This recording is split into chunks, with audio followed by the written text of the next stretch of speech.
कामचोर बहू। कांता बहन की 2 बहुएं थीं, बड़ी कल्पना और छोटी प्रिया। कल्पना का जैसा नाम वैसा ही काम। सारा दिन कल्पनाओं में रहती, ना कोई काम करती न कोई धाम।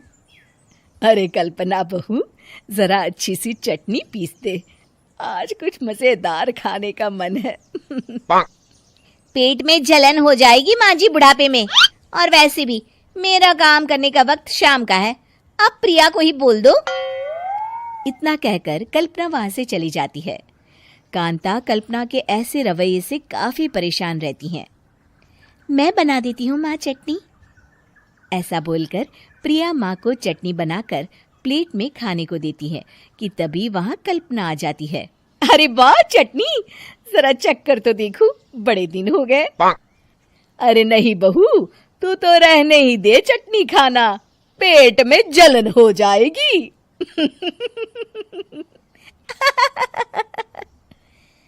इतना कहकर कांता और प्रिया दोनों हंसने लगते हैं। कल्पना सारा दिन या तो मोबाइल में यूट्यूब देखती या फिर सोती रहती। उसका कमरा भी बिखरा और गंदा रहता।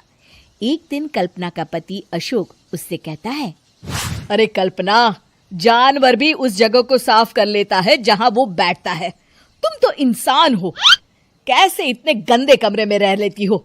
देखो सारा सामान यहाँ वहां बिखरा पड़ा है। ज्यादा अपनी माँ का बोल ना बोलो। हाँ, कमरा तुम्हारा भी तो है, गंदा लग रहा है तो साफ कर लो। पता नहीं तुम्हारे साथ मैं कैसे जिंदगी बिताऊंगा। इतना कहकर अशोक वहां से चला जाता है। कल्पना बस खाना खाने कमरे से बाहर आती और फिर से कमरे में चली जाती।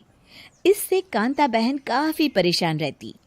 एक दिन प्रिया कांता से कहती है, माँ, मैं सारा दिन काम करके थक जाती हूँ, आप कल्पना दीदी से कहिए ना कि सुबह और शाम का काम बांट ले। मैं तो अब सिर्फ एक वक्त का ही काम करूंगी। हाँ। अरे तू वो भी ना करना, एक बहू तो कामचोर थी ही, दूसरी भी आ गई काम ना करने के बहाने लेकर। तभी वहां प्रिया का पति रमेश आ जाता है। माँ, मैं देख रहा हूँ भाभी कोई काम नहीं करती, प्रिया सारा दिन घर और रसोई का काम करती है, अब कुछ करो ना माँ। कांता मन में कुछ सोचती है और कल्पना के पास जाती है। कल्पना फोन पर मेकअप करना देख रही होती है। कल्पना, तुम सारा दिन बस मोबाइल देखती हो, घर का कोई काम भी कर लिया करो। प्रिया सारा दिन काम करके थक जाती है, आज से मैंने फैसला किया है, एक वक्त का काम तुम करोगी, सुबह का खाना तुम बनाओगी और रात का प्रिया। आप लोगों ने काम को हवा बना रखा है। अरे पता नहीं थोड़ा सा ज्यादा काम करने में आप लोग घबरा क्यों जाते हैं। और हाँ, बहुत ज्यादा प्रिया की तारीफ मत करिए मेरे सामने, बड़ी बहू तो मैं ही रहूंगी। मैं कुछ नहीं जानती, कल सुबह मुझे वक्त से खाना चाहिए, रसोई में आ जाना, वरना कल से तुझे खाना नहीं मिलेगा।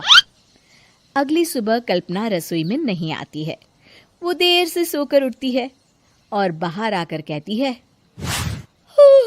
अरे भूख लगी है, आज खाने में क्या है? इतनी देर हो गई, आज किसी ने मुझे उठाया भी नहीं, पता नहीं कहाँ है सब। कल्पना को घर में कोई नहीं दिखता। वो रसोई की तरफ जाती है जहां बड़ा सा ताला लगा होता है। अरे रसोई में ताला? ओ, मैं तो भूल ही गई थी। माँ ने आज से सुबह का खाना मुझे बनाने को कहा था। हे भगवान, इतने लोगों का खाना बनाना क्या आसान है? तभी घर के सारे सदस्य बाहर से वापस आते हैं। वाह माँ जी, मजा आ गया छोले भटूरे खाकर। मेरे मुंह में तो अभी भी स्वाद आ रहा है। अरे कल्पना, तेरे भरोसे रहते तो हम तो भूखे ही रह जाते। कल्पना को बहुत गुस्सा आ जाता है। अब बहुत हो गया, आज से मैं अपनी रसोई अलग कर रही हूँ, मैं अपना खाना खुद बना लिया करूंगी।